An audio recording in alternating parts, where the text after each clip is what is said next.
안녕하세요. 미오름 서원장입니다. 오늘은 저번 영상에 이어서 눈밑지방 재배치 상담을 오시는 분들의 이제 흔한 걱정거리 혹은 질문에 대해서 영상을 한번 만들어 보고자 합니다. 이런 질문들을 많이 해야 돼요. 내 눈밑이 지방이 너무 볼록해서 큰데 이게 수술하기 힘든 거 아니냐? 혹은 지방이 너무 없는데 처짐이 많다. 혹은 꺼짐이 많다. 이는 상태인데 이게 눈밑지방 재배치로 해결이 되느냐 이런 질문들을 많이 주세요. 그래서 여기에 대해서 설명을 한번 해보고자 합니다. 화면을 한번 보실게요.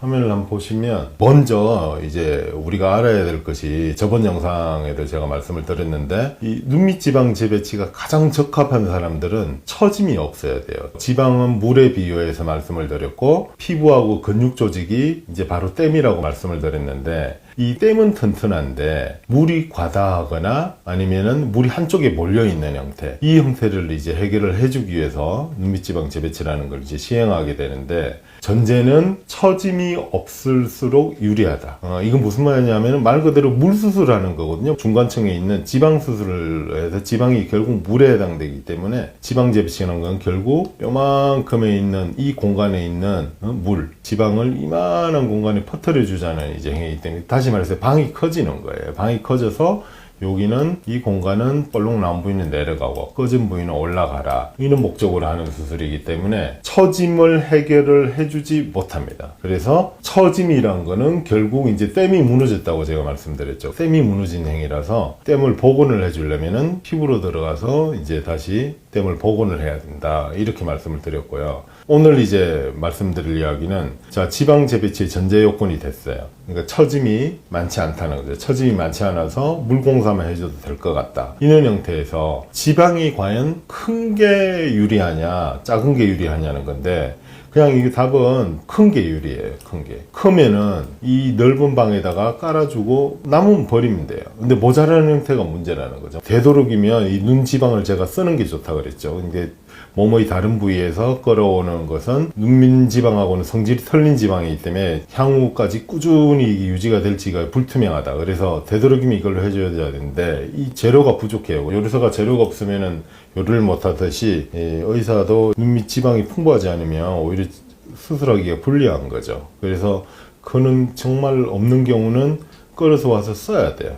써야 되는 거고, 흔히 알고 있는 이렇게 많이 블록하잖아요. 이렇게 많이 블록해서 수술이 어려울 것이라고 생각하는데 그게 아니고 정반대예요. 반대. 이게 많은데 수술 결과가 안 나오는 것은 여기에 이 지방에 걸맞는 방을 크게 안 만들어줘서요. 덩치가 크니까 방을 크게 만들어줘야 되는데 그게 이루어지지 않아서 그런 거고, 사실은 지방이 작으면 더 문제예요. 작으면 어디서 끌어와서 써야 되니까 이게 문제라는 거죠. 그래서 환자분들의 흔히 말하는 이제 커서 더 어렵지 않느냐 하는 걱정하고는 정반대의 형태라는 거죠. 그리고 이분들의 후 모양을 보시면 좌측이 20대 중반이고 후 모양이에요. 이제 여기에 있던 지방이 충분히 이렇게 재배치돼서 결과는 이래요. 항상 똑같아요. 20대 중반, 30대 중후반 이 형태인데 애교살이 좀 선명해 보이고 양쪽 다 애교살이 선명하게 보이죠.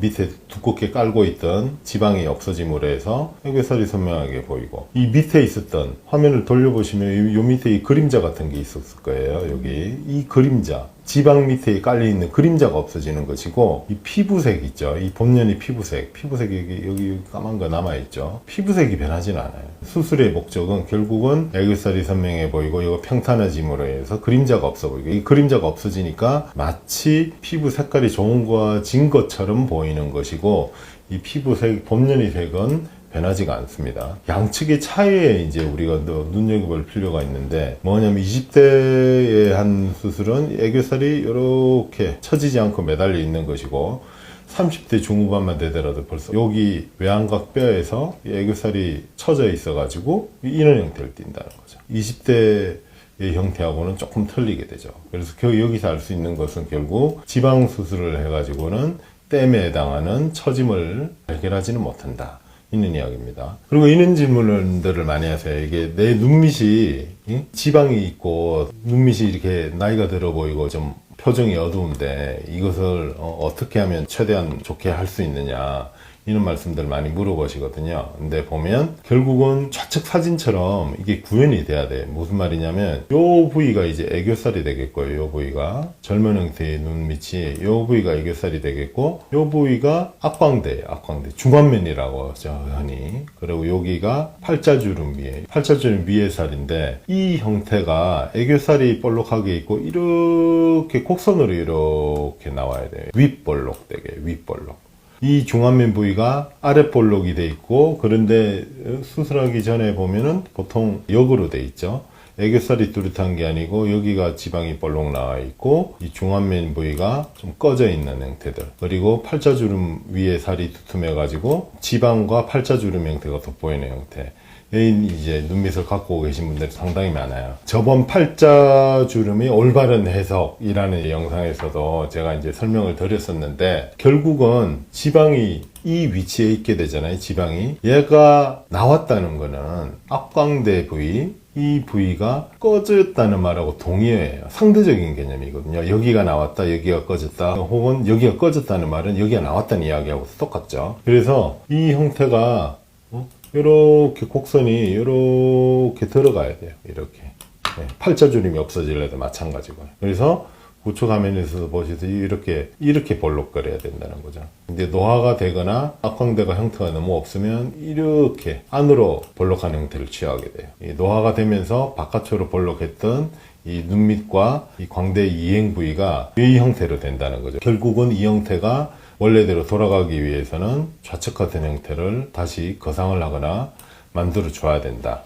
이런 이야기예요. 그래서 결국은 눈밑 하나만 가지고 예를 들어서 이 유형벌 치료라는 것은 예를 들어서 내가 눈밑이 여기가 지방이 이렇게 크게 여기 애교살 밑에 볼록하게 있어. 그런데 이게 악광대가 이게 너무 없단 말이에요. 그러면 이 지방을 최대한 지방이 크다는 가정하자 이래서 눈밑 지방이 작으면 이렇게는 못하겠죠. 최대한 중안면 부위로 옮겨줘야 돼요. 넓게 옮겨주면서 여기 이 부위를 복원을 시켜줘야지 볼록 바깥으로 나와야지 여기가 줄어들면서 여기가 볼록하게 되니까 젊은 형태가 유지된다는 거죠. 그리고 이 팔자주름도 덜해 보이게 될 테고요. 그래서 또 다른 형태에서는 예를 들면 이제 이런 형태들 중안면 부위가 충분히 볼록해요. 볼록한데 지방이 과다하게 많이 있어요. 그러면은 이거는 재배치를 하고 여기를 전체를 넣게 되면 너무 볼록될 수 있으니까 나머지는 좀 방 크기에 맞게 재단을 해준대. 약간을 버려야 된다는 거죠. 이런 형태를 가져갈 수도 있고요. 또한 이게 중안면도 작고 볼륨이 없어요. 없는데 지방도 이렇게 되게 조그매요. 그러면 이 조그만 지방이 어떻게든 보여서 다크서클의 원인이 되면 이게 골이 져 보이면 얘를 일부만 많이 끌어다 쓸 수가 없죠. 일부만 끌어다 써서 재배치를 해주고 어쩔 수 없이 여기 볼륨을 주기 위해서 실이나 아니면 미세이식 같은 거를 이제 병행해서 이제 해결을 하게 되는 거죠. 그럼 젊으신 분들은 지방을 재배치하거나 이런 식으로 해결할 수 있는데 오른쪽 사진같이 나이가 드신 분은 어떻게 해결해야 다시 젊어질 수 있을까요? 젊은 사람일수록 수술하는 게 상식적으로 보면 되게 쉽잖아요. 여기를 해서 넓히면 되고 모자라면 조금 더 써야 되고 재료가 너무 많으면은 버려야 되고 뭐 이런 이는 단순한 이야기인데 이 오른쪽처럼 이렇게 돼 있으면 처짐이 많이 왔어요. 피부 표면 주름은 배제하더라도 표면 주름이 많다고 해서 잘라내질 않아요. 근데 이거를 최대한 왼쪽처럼 당겨줄래 다시 복원을 시키려면 이렇게 열고 들어가야 돼요. 일단 눈밑 피부로 이렇게 열고 들어가야 돼요. 열고 들어가서 이 처져 있는 암층이라 그랬죠. 이 층들을 다시 뼈에다가 붙여주는 작업을 해야 돼요. 분해해서 다시 붙여주는 작업을 하면 그게 이제 거상이라는 형태거든요. 사실 하고 나서 보면 이 정도는 힘들고요. 이 정도는 힘들지만 이 정도는 된다. 한 15년, 20년쯤은 돌아갈 수가 있다. 이런 이야기예요. 근데 거상이라는 거는 이제 지방을 넣고 빼고 하는 행위보다는 이제 난이도가 좀 높고 좀 더 복잡하다. 번잡하지만 여기다가 더하기 빼기 위해서는 필러를 맞고 오시는 분들도 많이 계시거든요. 넣는다고 해서 주름은 조금 완화가 될 수 있는데 젊은 형태로 복원이 되진 않아요. 그래서 요 눈밑 요 있죠? 열고 들어가서 이 부위를 해주는 거를 눈밑 거상. 우리 병원에서는 그렇게 불러요. 눈밑 거상이라 하고 이 눈밑 아래 있죠? 이 팔자 주름하고 눈밑 고랑 사이에 있는 이 공간이 이제 중안면이에요. 그래서 열고 들어가서 요만큼 부위만 눈 밑 거상을 할 수도 있고, 아니면은 더 연장해가지고 한 2cm만 연장하면 되거든요. 2, 3cm 정도밖에 안 돼요, 이 공간이. 여기 팔자주름 위까지 해서 중안면 거상을 같이 할 수도 있다. 처져 있지 않은 형태에서는 사실 거상을 할 이유가 없어요. 이건 뭐 살이 처져 있어야지 거상이라는 행위를 하죠. 그런데 절면 형태에서 이제 주의해야 될 것은, 내가 여기가 팔자주름이 심하고 나오고 눈밑이 볼록하다고 해서 거상이란 걸 해서는 안 돼요. 이거는 그냥 처져 있는 형태가 아니고 처진 것 같은 형태를 보여준다는 거고, 실제로 처져 있으면은 과거로 되돌리기 위해서는 여기를 거상이라는 형태를 취해야지 절면 형태로 자연스럽게 돌아갈 수 있다, 이런 이야기입니다. 영상 잘 보셨나요? 오늘은 이제 눈밑 지방 형태에 따른 재배치 방법의 차이를 간략하게 이제 설명을 해드렸습니다. 다음에도 좋은 영상으로 찾아뵙겠습니다. 감사합니다.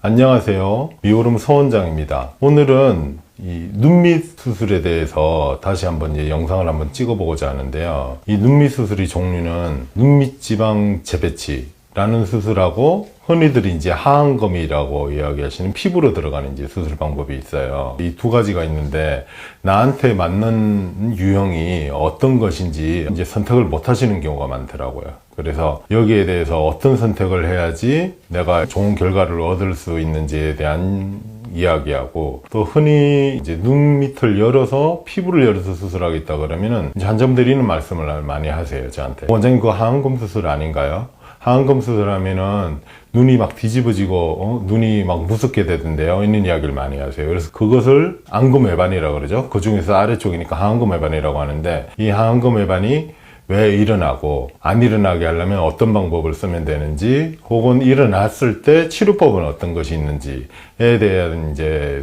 영상을 한번 찍어보고자 합니다. 화면을 한번 보실게요. 이 눈밑의 모식도예요. 단층을 앞뒤로 내서 보는 모식도인데, 이게 눈동자가 되겠고요. 눈동자. 여기 이제 속눈썹이 되죠. 속눈썹이고, 이게 눈 위. 여기에 만약 뭐 선이 있다면 이게 쌍꺼풀이겠죠.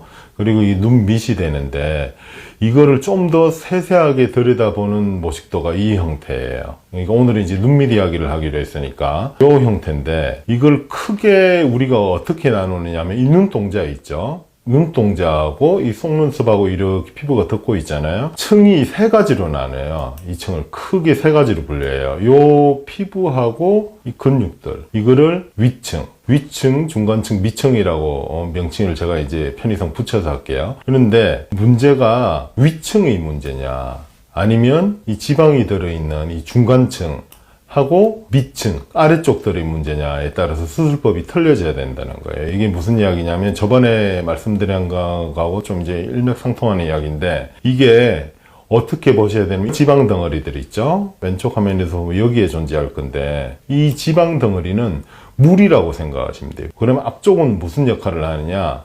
이거는 수문의 역할, 즉 댐의 역할을 하는 존재죠. 그래서 이게 지방이 튀어나와 보이고 노쇠해 보이는 것은 물에 해당하는 지방이 많든지, 아니면은 댐에 해당하는 위층이 힘이 없든지, 둘 중에 하나예요. 이게 무슨 말이냐, 물이 늘어나지 않아도 이 위층이 힘이 없어지면 물이 이렇게 뚫고 나오는 거예요, 형태가. 그러면은 얘를 강화시켜 줘야 되겠죠. 이걸 뽑아서 해결하는 게 아니고 얘를 강화시켜 줘야 될 것이고, 이제 수문은 제대로 있는데 물이 너무 넘쳐나면 어떻게 돼요? 댐에서 방류시켜 주죠, 그죠? 우리가 보통 방류해서 물을 내보내죠. 그것처럼 지방을 재배치하든지 제거하는 방법을 선택해야 된다, 이 말이에요.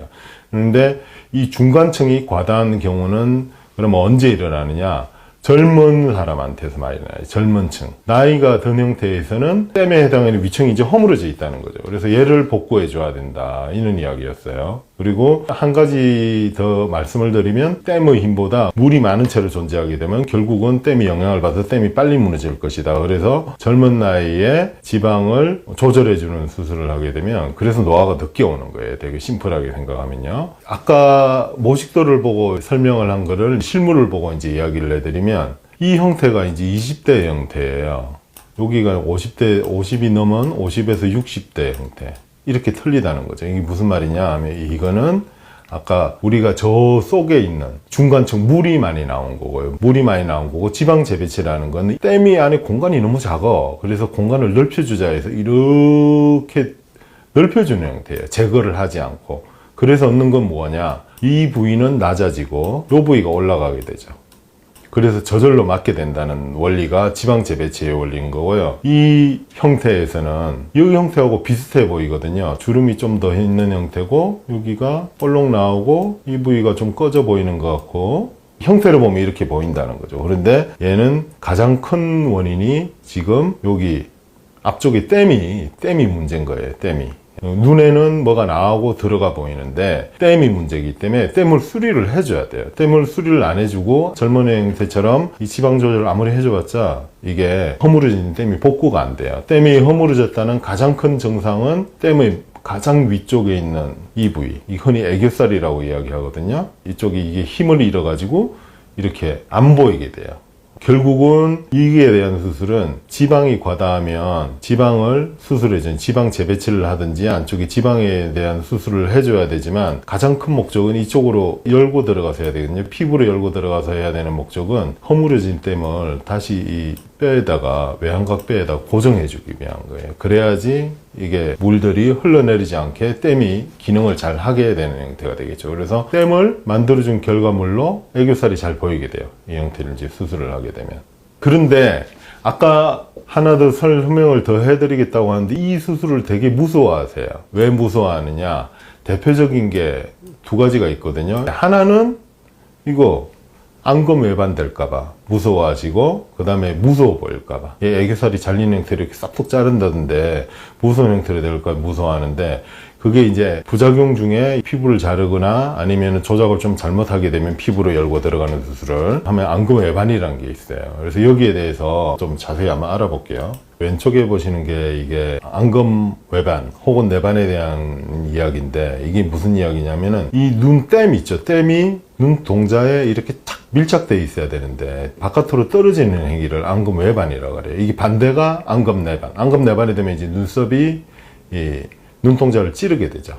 표면적으로 바깥에서 나타나는 형태는 이렇게 돼요. 눈꺼풀이 뒤집어 보이고 여기에다가 뒤집혀 있으니까 일로 공기가 들어가고 공기가 들어가니까 눈이 따갑고 눈물이 이렇게 바깥쪽에서부터 코로 이렇게 눈물이 생성돼서 내려가야 되는데 이게 안 되니까 눈물이 바깥으로 이렇게 흐르고 모양도 이상하고 굉장히 지내기가 불편하죠. 그런데 안검 외반의 원인이 뭐냐 하면은 이 위험 요소가 있어요. 흔히 말하는 이제 하이 리스크를 가진 형태들이 있는데 눈이 큰 사람, 눈이 큰 분이 안검 외반에 올 확률이 높아요. 이게 무슨 말이냐면은 여기가 밀어내고 있잖아요. 눈이 크면은 눈이 돌출됐다는 뜻이고 눈이 돌출됨으로 인해서 여기를 이렇게 이쪽으로 자꾸 밀어내겠죠. 그래서 눈이 안으로 매몰되어 있는 작은 눈을 가진 형태보다 큰 눈을 가진 형태의 사람에서 좀 높다. 그 다음에 원인이 또 있겠죠. 여기 댐이 약해. 댐이 약하면은 이 힘이 없으니까 이게 뒤집어질 확률이 많죠. 그 다음에 또 연관이 이제 많이 되는 게 이 형태는 사실상 이제 수술법하고 연관이 있는 거거든요. 너무 많은 과도한 절제로 인해 가지고 이렇게 눈이 뒤집히게 된다는 거죠. 혹은 여기 붓기가 너무 많이 생긴다든지 이 눈 형태가 돼서 안검 외반이 오게 돼요. 그러면 안검 외반이 오면 뭐 치료를 어떻게 하느냐? 치료는 할 수는 있습니다. 그런데 치료가 굉장히 좀 어려워요. 치료는 피부로 열고 들어가서 이 안쪽에 이 건판을 잡아당기는 구축된 유착들이 있거든요. 유착들을 풀어주고 다시 뼈에다가 이렇게 붙이는 수술을 하면 돼요. 이게 수술 원리가 보면은 이제 뒤트임 복원 수술하고 비슷해요. 뒤트임도 복원을 하려면 결국은 이쪽으로 이렇게 열고 들어가서 떨어져 있는 눈을 과다하게 노출된 이 떨어진 눈을 여기 뼈에다가 다시 붙여주는 수술이거든요. 그래서 결국은 뒤트임 복원 수술하고 이 안검 외반 거증술하고는 비슷한 수술이다. 그래서 뒤트임을 과도하게 하면 여기가 제가 댐이라고 그랬죠, 그죠? 이 눈꺼풀 바깥쪽에 위층이 피부하고 근육이 댐인데 이 댐이 딱 잡아주고 있는 외양각 뼈에서 좀 떨어뜨리는 행위를 맞아요. 뒤트임 터지려면은 여기를 좀 끊어줘야 되겠죠? 수술을 하면서. 그러면 이 뒤트임을 하게 되면 결국 정도에 따라서는 틀리지만 눈밑 노화는 예정되어 있던 것보다 빨리 올 것이다 라는 계산을 할 수가 있는 거죠. 실제로 이제 환자분들을 봐도 약간 그런 경향이 있고요. 그래서 이렇게 되지 않기 위해는 그러면 자 제일 좋은 거는 안 만들어야 되겠죠. 안검해반은 안 만들면 돼요. 피부를 많이 잘라내고도 눈이 안 뒤집히게 할 수 있는 그런 술기를 잘 하시는 선생님이 하면 괜찮은데, 이는 방법은 저는 이제 쓰진 않는 방법이에요. 이렇게 여기를 댐이 약한데 이 댐이 약하다고 해서 피부가 늘어졌다고 해서 여기서 잘라내질 않아요. 그러면 어떻게 하면 되느냐, 여기를 이제 열고 들어가서 거상을 해줘야 된다는 거죠. 이렇게 댐이 쳐져 있으니까 앞쪽이 약해진 그 흐물어진 댐 있죠. 댐을 원래 복구해주는 형태로 하면은 내반이 일어났으면 내반이 일어났지 외반은 일어나지 않는다, 그런 의미입니다. 거상을 하면은 안검외반이나 이런 무서운 형태 같은 게 안 생기나요?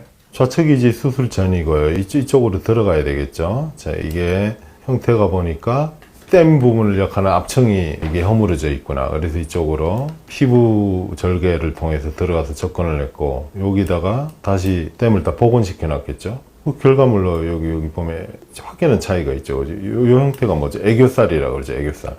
애교살은 이거는 마치 나이가 들어서 내가 젊었을 때 애교살이 없어진 것 같지만 그냥 힘이 없이 축 늘어져 있는 거예요. 얘가 다시 복원을 해주면 이렇게 돌아와요. 흉터가 잘 보이나요? 잘 보이죠. 눈도 뒤집혀 있고. 이거는 같이 피부를 열고 들어가서 하는 수술인데 이렇게 서로 굉장히 달라 보이죠. 여기 절개선이에요. 여기가.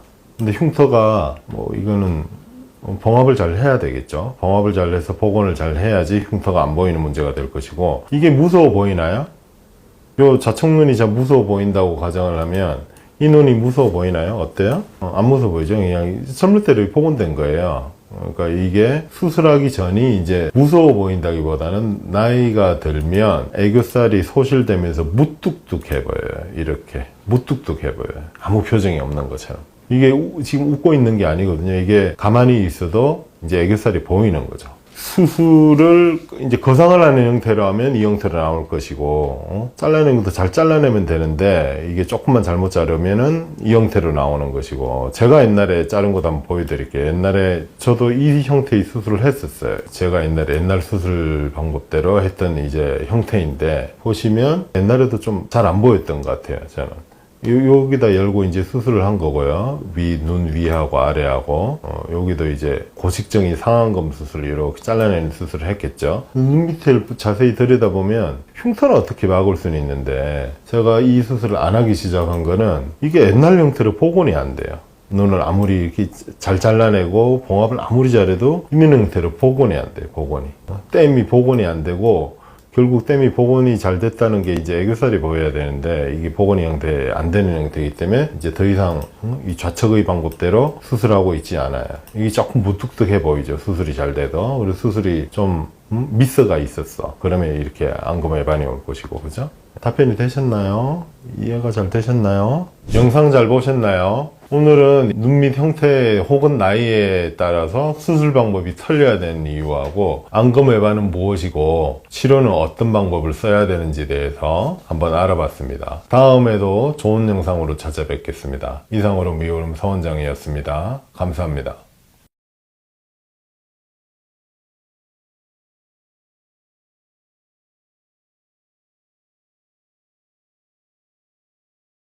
여기 살 밑에 붙어 있죠, 여기. 그죠? 얘가 재배치되는 거라서 요 애교살이 여기 이렇게 깔리면서 여기 볼록 나온 게 들어가고 여기가 올라올 거 아니에요. 그러니까 애교살이 더 잘 보이겠죠. 그리고 요 볼록 나온 거 요거 없어져요. 요거. 좋아지는 거. 애교살이 더 뚜렷하게 보여요. 와우. 얘가 없어지니까. 밑에가 없어지니까. 그러니까 맨쪽이 더 뚜렷하겠죠? 맨쪽 밑에 지금 애교살 밑에 이게 지방이 붙어 있잖아요. 제1 목표는 안전. 내 수술의 제일 목표는 안전하게 결과가 잘 유지될 수 있는. 2번이 뭐야? 사람마다 생각하기 나름인데 이게 제일 중요한 것 같아요. 여기는 좀 약간 슬쩍 나와 있는데 여기는 명확하게 더 나왔잖아. 그래서 요 그림자 있죠? 여기 보면 정면에서 이렇게 보시면 뭔가 이렇게 그늘져 보여요. 얘가 이게 펴지는 거예요. 얘가 피부 색깔이 변하진 않아요. 여기보다 여기는 좀 희고 여기는 색깔이 전반적으로 보면 이쪽 바깥쪽 피부보다 색깔이 약간 있어 보이잖아요. 여기 그림자진 게 여기 많이 없어지고 그림자예요. 그림자 쑥 들어가 있는 게.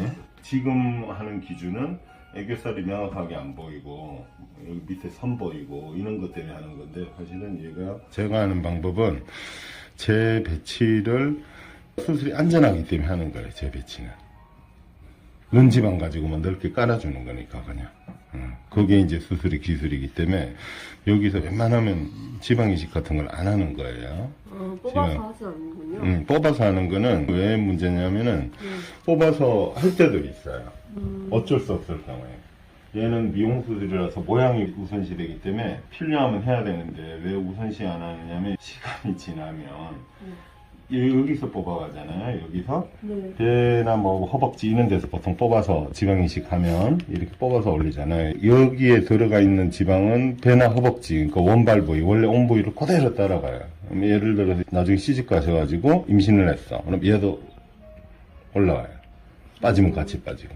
그렇기 때문에 하더라도 엄청 소량하는데 그건 지금 필요는 없을 것 같아요. 그래서 웬만하면 안 하는 게 원칙이기 때문에. 저는 눈 뜨면 아플까 봐 무서워요. 붓기가 별로 없기 때문에 거의 안 아파요. 통증하고는 거리가 멀어요. 붓기가 많으면 신경을 자극하기 때문에 수술 후에도 많이 아플 수가 있어요. 그렇지 않으셔도 돼요. 깨셨어요? 좀 더 정신 완전히 깨셔가지고 회복실로 이동할게요. 지금 움직이실 수 있나요? 잘 안 되죠? 어지러워요? 좀 회복실에서.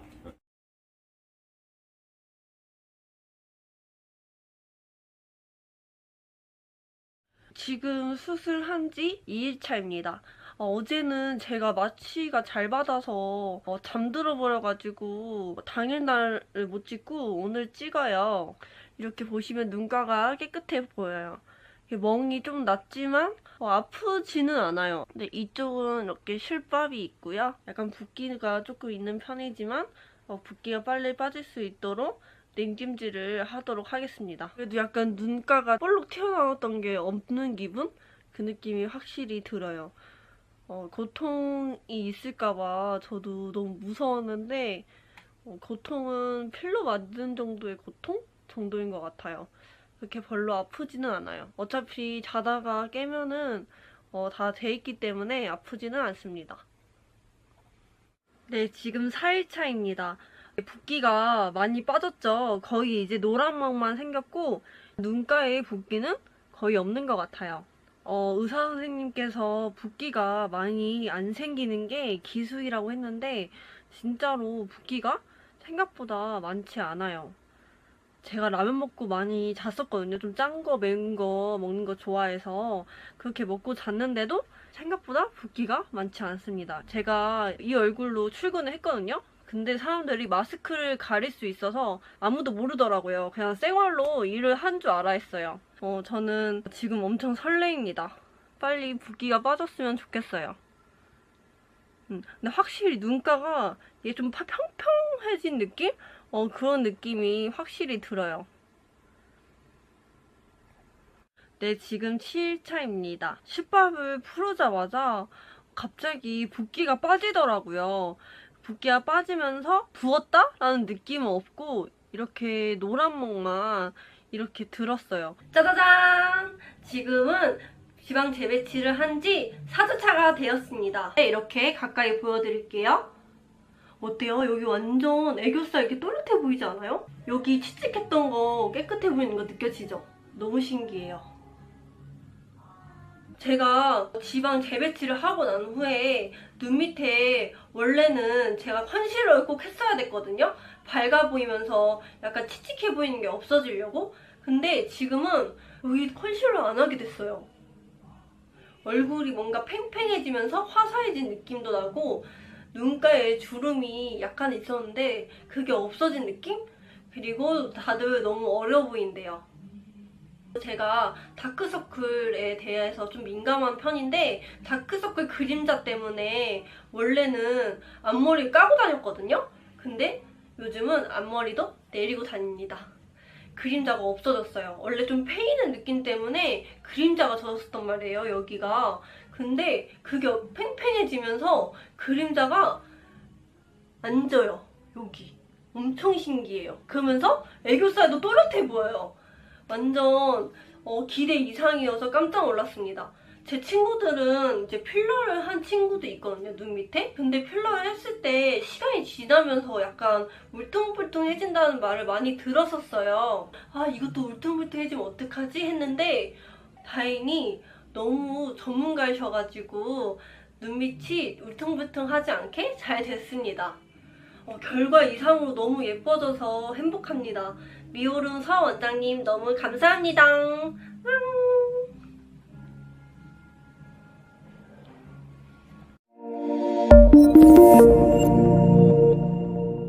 안녕하세요. 미오름 서원장입니다. 오늘은 피부를 통한 눈밑 지방 재배치 및 처진 눈밑 거상, 이걸 속칭 이제 하안검이라고 많이들 알고 계시거든요.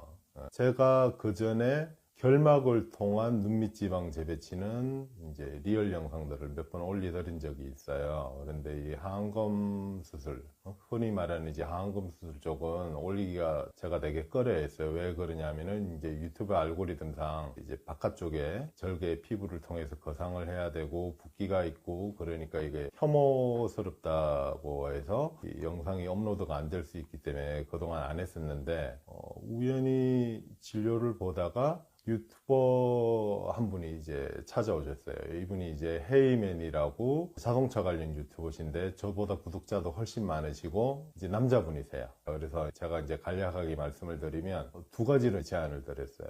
결막을 통한 재배치를 하실 거냐. 결막을 통한 재배치를 하면은 제가 이제 일전에 영상을 올려드린 것처럼 저하고 눈밑이 비슷하게 나올 것이다. 그렇지 않으면 그거보다 더 한 10년 이상, 20년 전쯤 뒤로 가고 싶으시면은 피부를 통한 거상을 이제 받아라 라고 말씀을 드렸어요. 이분이 목표 자체가 이제 100만 유튜버시고 열심히 일을 하시는 분이기 때문에 이제 눈밑이 좀 더 내가 한 것보다 좀 더 젊어지고 싶다. 그렇게 요구를 하셔가지고 제가 이제 수술을 피부를 통한 눈밑 지방 재배치 및 눈밑 거상, 이름이 좀 길죠. 제가 이제 저보다 훨씬 대형 유튜버시고 그래서 무료로 해드릴 테니까 이참에 영상을 구독자분들 요청이 있었는데 한번 찍어보고 싶습니다 라고 말씀을 드렸더니 이분이 굳이 내돈내산을 하시겠다는 거예요. 원장님이 수술을 해주는데 공짜로 할 수 없다. 그래가지고 저는 이제 간단한 이제 보톡스만 서비스로 좀 해드리고 나머지는 이제 비용을 내고 하셨어요. 고맙게도 이제 영상도 촬영해 주시고 해서 그 영상을 한번 올려보고자 합니다. 영상 중에 헤이맨 님이 자주 이제 하안검이라는 언급을 많이 하세요. 그런데 제가 하는 거는 이제 눈밑 절개를 통해서 했으니까 하안검으로 이제 알고 계신 거고, 실질적으로 들어가서 뭐를 잘라내고 하는 행위를 하는 게 아니고 여기 눈밑 고랑 있죠? 고랑 아래까지 다 뼈에서 다 분리를 한 다음에 다시 원위치로 이제 복원시켜주는 복원 수술을 의미해요. 거기에 대한 영상이니까 한번 재미있게 시청해 주시기 바랍니다. 안녕하세요, 헤이맨입니다. 지금 눈밑 지방 재배치 받으러 강남으로 가고 있어요. 나이를 좀 먹고 이러다 보니까 너무 일을 열심히 해서 다크서클이 눈 밑까지 내려오더라고요. 눈 밑이 아니라 턱까지 내려오더라고요. 그래서 그걸 해결하고자 평소에 즐겨보는 유튜브 채널이 있어요. 미오름 성형외과라고. 유튜브를 좀 찾아봤는데 원장님 한 분이 굉장히 진취적인 분이 계시더라고요. 직접 자기 얼굴에다가 시술을 리얼로 막 하는 걸 보여줄 정도로 굉장히 멋있는 원장님이 계시길래 저분 찾아가서 좀 얘기를 해봐야겠다. 솔직히 우리 주변에 전문가가 많이 없잖아요. 뭐 하다못해 중고차 팔려고 그래도 뭐 아는 사람이 있어야 중고차를 팔지. 다 그놈이 그놈 같고 사기꾼 같고 막 이런데, 어쨌든 그 원장님이 좀 진실되게 보여서 그 원장님을 한번 찾아가서 상담을 받고 오늘 가서 수술을 하려고요. 이게 자동차도 그렇지만 사람이 뭔가 좀 해야 될 게 있더라고요. 몰랐는데 눈밑 같은 경우 노화가 가장 빨리 오는 그런 신체 부위 중에 하나래요. 그러다 보니까 가능한 한 좀 젊었을 때 눈밑 지방 처짐을 수술을 좀 해서 잡아주면 굉장히 젊게 살 수 있다라고 얘기를 하더라고요. 유튜버다 보니까 나름대로 이 부분까지 신경을 써야 돼서 겸사겸사 눈밑 지방 재배치 수술을 받으러 지금 가고 있습니다. 무슨 남자가 성형수술을 하느냐 뭐 이렇게 얘기도 하는데 이게 또 지내다 보면 그게 아니더라고요. 사람 만나는 게 주로 또 일이다 보니까 이런 부분까지 또 신경을 써야 되는데 먹고 살자면 어쩔 수 없죠. 신경 써야지. 그래서 눈밑 지방 재배치 받고 와서 비포 애프터 보여드릴게요. 얘가 주예요. 제가 아는 게 애교살이 크진 않은데 이거 보이시죠? 네. 이거는 저렇게 보일 거예요. 했는데 딱 자고 일어난 그 느낌 말고는 아무 느낌이 없어요. 네, 고통이 전혀 없어요. 전혀. 가시죠. 하안검 수술과 지방 재배치를 하고 1일차입니다.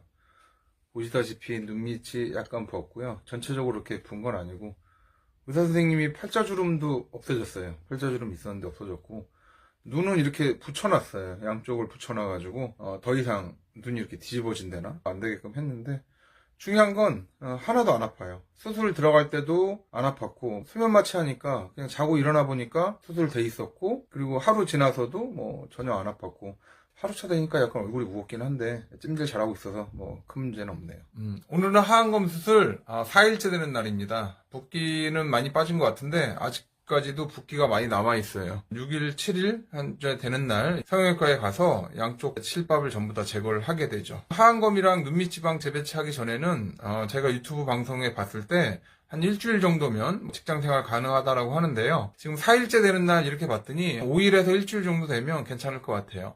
지금은 많이 괜찮은 상태인데 아직도 얼굴이 약간 부담이 있는 상황입니다.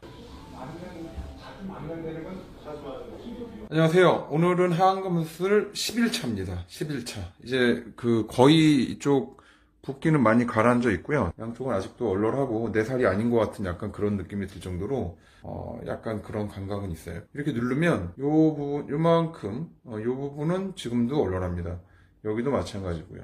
다크서클은 이제 다 없어졌어요. 뭐 아예 눈밑 자체가 다크서클이 없습니다. 옆에서 보면 근데 아직도 이제 부어있는 상태예요. 이쪽도 이제 부어있는 그런 상태입니다. 안녕하세요. 반갑습니다. 저는 헤이웨인입니다. 제가 이제 구독하는 채널 중에 미오름이라는 채널이 있었어요. 저는 다크서클이 굉장히 심했어요. 근데 제가 유튜브를 이렇게 보다가 마침 미오름 원장님이 직접 자기 얼굴에 시술을 하시면서 정말 열정적으로 많은 것들을 가르쳐 주시더라고요. 그래서 그걸 한동안 계속 구독을 하다가 이제 제가 마음을 먹었죠. 그래서 2021년 12월 23일 날 직접 가서 이제 눈밑, 요 다크서클. 지금 보시면 여기 다크서클이 지금은 이제 거의 없거든요. 이렇게 없게끔 제가 수술을 했습니다. 주변 분들이 일단은 수술한 거를 절대 몰라요. 제가 수술했습니다 라고 얘기를 하면 그제서야 그래? 라고 할 정도고 실제로 눈 밑에 이제 흉터나 이런 부분들도 원장님이 처음에 아마 본인 아니면 모를걸요? 라고 얘기를 했는데 정말로 본인 아니면 모를 정도로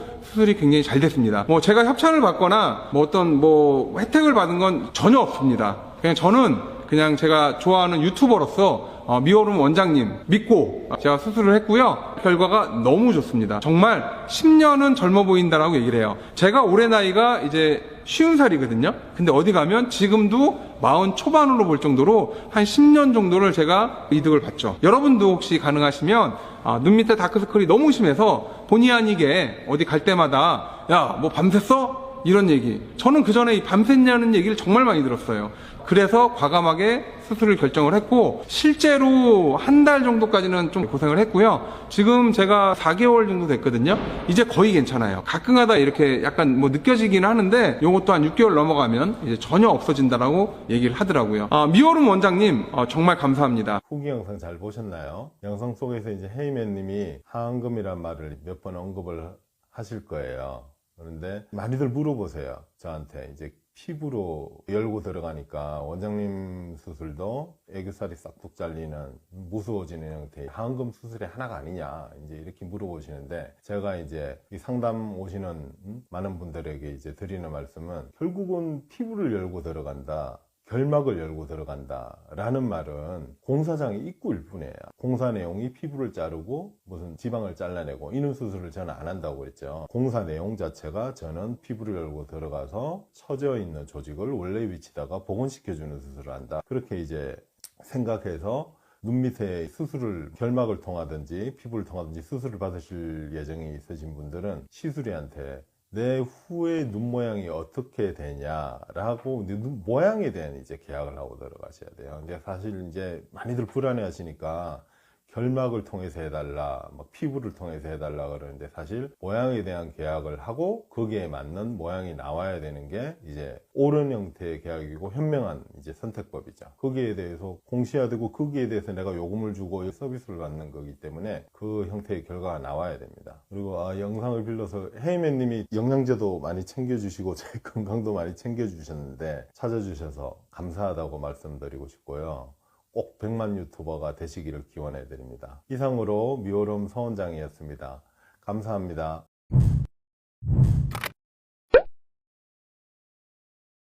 안녕하세요. 미오롬 서원장입니다. 오늘은 눈밑지방 재배치를 해본 성형외과 의사로서 제가 이제 겪어보니까 좀 더 디테일하게 이제 설명을 할 수 있을 것 같아요. 그래서 붓기를 빨리 빼려면 어떤 방법을 써야 되는지 이런 팁에 대한 영상을 만들고자 합니다. 눈밑지방 재배치를 제가 받기로 결심을 했어요. 일단 제가 진단을 받아 결심을 했어요. 그러면 제일 중요한 것은 붓기를 빨리 빼려면 첫 번째는 항상 제가 말씀드린 수술을 잘 해서 붓기를 빨리 뺄 수 있는 선생님한테 수술을 받아야 되겠죠. 그죠? 그리고 붓기 못지않게 중요한 것이 하나 있죠. 재발이 안 되게. 재발이 안 되게 해야 되는데 수술을 재발이 안 되게 잘 할 수 있는 선생님한테 받으시면 되고요. 말로는 쉬운데 그죠? 그게 좀 힘들죠. 제가 진료실에 가서 봤던 재배치 재수술 상담하러 오시는 분은 제일 많은 것이 첫 번째가 재배치가 안 됐어요. 말 그대로 충분한 재배치가 안 돼서 재수술을 받아야 되는 사람이 제일 많았고, 그 다음에 2위는 필러나 지방 위치 이동이 일어나거나 잘못된 위치에 돼 있어서 하는 경우가 많았고, 각각 이제 그것이 1, 2위, 2위를 거기 첫 번째, 두 번째 경우였어요. 그래서 결국은 여러분께서 이제 붓기를 줄이시려면 재배치 수술을 잘하는 선생님한테 받는 게 제일 중요하고, 그 다음에 저번 영상에도 제가 언급을 드렸는데 병원에서 가이드 해주는 대로 하는 게 굉장히 중요해요. 근데 수술을 우리가 하게 되면 눈밑지방 재배치뿐만 아니고 모든 수술을 하게 되면 첫 번째 이제 출혈기라는 걸 지니게 되죠. 피가 날 수 있는 시간, 이 시간이 지나면은 그 다음에 염증하고 붓기가 있는 시간, 염증이 생길 수 있는 시간, 그죠? 그래서 항생제를 먹게 되죠, 저희가. 세 번째는 이제 시가 지나면 이제 살들이 정식하기 시작해요, 안쪽이. 정식인 특징이 뭐냐면 살들이 정식하면서 딱딱해져요, 되게. 이 시기가 지나야지 이제 리모델링기가 오면서 다시 살이 이제 부드러지기 시작하는데, 붓기라는 거는 첫 번째, 두 번째가 빨리 빠져야 돼요. 출혈기도 빨리 빠져야 되고, 염증기도 빨리 지나가야 되거든요. 그러면 병원에서 보통 다 항생제를 드리죠, 그죠? 항생제 주시는 걸 잘 드시고, 일상적인 거. 아이싱 열심히 하시고요. 그리고 제가 겪어보니까 특히 얼굴에 하는 수술 있죠. 얼굴에 하는 수술은 얼굴 포지션이 굉장히 중요해요. 예를 들어서 제가 지금 이렇게 앉아있죠. 수술에 이렇게 앉아있으면 붓기가 굉장히 빨리 빠지게 돼요. 왜냐면 피가 아래쪽으로 몰리기 때문에 피가 돌아가는 속도를 빨리 해주기 때문에 그러면 피가 들어오는 건 덜 들어오게 되죠. 그리고 붓기가 빨리 빠지게 되는 거죠. 그래서 특히 주무실 때 벽에를 굉장히 높게 제가 베기 시작했어요. 그랬더니 붓기가 굉장히 빨리 빠지더라고요. 그래서 벽에를 충분히 높게 베시라 이런 이야기고요. 그 다음에 수술을 안쪽으로 우리 결막을 하게 되잖아요. 이 수술은 재배치라는 거는 결막을 하게 되니까 안쪽에 이 붓기가 있으니까 시야가 많이 가리게 돼요. 시야가 많이 게 눈이 자주 흐리게 되죠. 그러니까 이 안약을 적절하게 잘 활용을 해서 넣으셔야 돼요. 그리고 눈곱도 많이 끼게 되죠. 눈곱도 면봉 같은 걸 활용해서 적절히 잘 닦아내시든지 아니면 부드러운 물로 사사사사 닦아주시든지 하시면 되고요. 중요한 게 저녁에 야식, 술 이런 거 드시면 안 되고요. 그럼 많이 붓거든요, 저녁에. 제가 한번 먹어봤더니 그 다음날 이렇게 띵띵 부어있더라고요. 전 야식을 수술을 하고 나서 4일째인가 붓기가 굉장히 얼음찜질 열심히 하고 머리 높게 베가지고 붓기를 많이 줄여놨는데 저녁에 이제 수술이 이렇게 끝나서 야식을 좀 많이 했더니 다음날 일어났더니 많이 부어 있었어요. 그래서 저녁에 물이나 야식 같은 걸 많이 줄이시고 머리 위치는 높게 하시고, 그리고 일반적으로 이제 요즘 이제 환자분들 뵈면 영양제들을 굉장히 많이 드시고, 영양제 오메가3 이런 걸 많이 드시게 되죠, 그죠? 이것도 출혈기가 완전히 좀 지난 후에 어떤 수술을 받든지 간에 특히 거상하시는 분이 있죠. 얼굴 거상하시는 분들은 지연성 출혈 같은 게 많이 일어나기 때문에 한 일주일 정도 충분히 지나신 후에 비타민이나 기타 영양제 다시 드시는 게 좋아요. 통증은 왜 일어날까요? 통증은 굉장히 주관적인 스케일이거든요. 어떤 사람은 전혀 전혀 안 아프다 그러고, 이종격 투기 선수 이런 사람도 뻥 맞아도 뭐 아픔을 못 느낀다 그러죠. 정말 아픔을 못 느낀다는 거는 거짓말일 텐데, 맞는 데 대해서 굉장히 둔감해져 있다는 거죠. 근데 애기들은 보면 조금만 건드려도 굉장히 아파하죠. 그죠? 사람마다 스케일이 틀리긴 한데, 이 통증의 제일 큰 원인은, 수술 후 통증의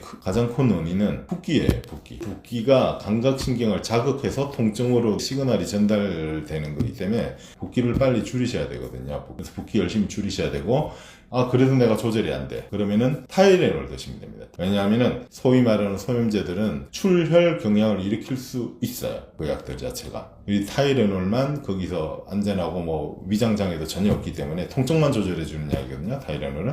타이레놀이나 타이레놀 ER을 사서 드시면 돼요. 드시면 되고, 저는 안 먹었어요. 그 정도 통증이 없어서. 흡연 주의하시고요. 흡연. 제가 사실 흡연자라서 흡연을 참기 굉장히 힘들더라고요. 그래서 한 수술 3, 4일 지나서 조금 해봤는데, 흡연을 하게 되면 사실 그 다음날 조금 더 붓게 돼요.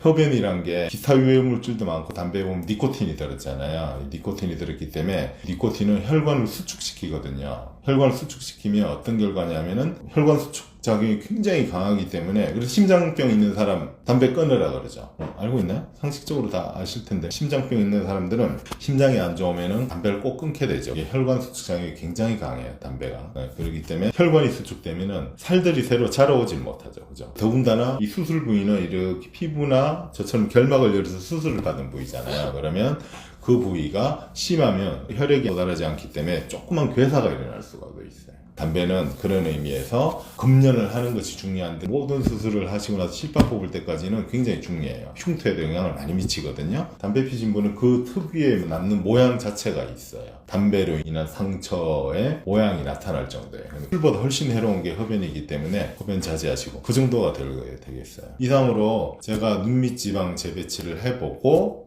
회복기에 대한 팁들을 좀 정리해봤습니다. 영상 잘 보셨나요? 다음에도 좋은 영상으로 찾아뵙겠습니다. 이상으로 미오름 서원장이었습니다.